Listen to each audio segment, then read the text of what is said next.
হাদির বিষয়টা কি রাজনৈতিক কথা? হাদির বিষয়টা কি রাজনৈতিক কথা?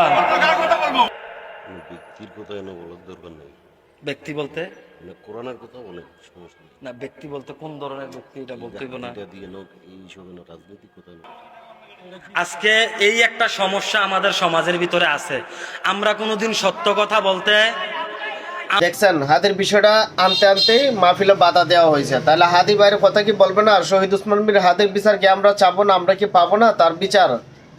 আমি সম্পূর্ণ ভিডিও দেখতেছি, আপনার ধৈর্য সহকারে ভিডিওটা শুনবেন। আমরা কোনো সত্য কথা বলতে আওয়াজ করে না কেন? আমরা সত্য কথা বলতে পারি না।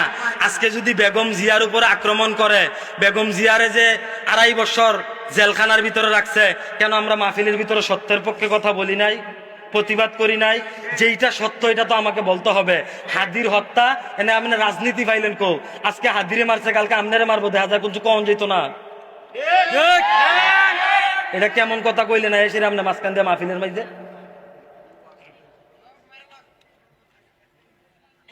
বুঝা শূন্য কথাবার্তা কইলেন। এখন আগের সময় নাই, এখন আগের সময় আর নাই। আর রাজনীতিক আলোচনা কোনটা এটা আগে আপনার বুঝতে হইব। কেন আইয়া আমি ধানের শীষের দাড়ি ফাল্লার আর কোন দলের ভোট চাইতাম আইছি না এর মধ্যে। এটাকে ঠিক করলেও নি। আমি আপনাদের কাছে প্রশ্ন রেখে গেলাম, আমরা সবাই ধর্মপ্রাণ মুসলমান যা আছি, শুধু মুসলমান নয়, এই দেশের বাংলাদেশের নাগরিক যারা প্রকৃত দেশপ্রেমিক, তারা সবাই শহীদ উসমান বিন হাদি ভাইয়ের বিচার চাবে ইনশাল্লাহ। আর এই বাংলার মাটিতে তাদের বিচার করতেই হবে।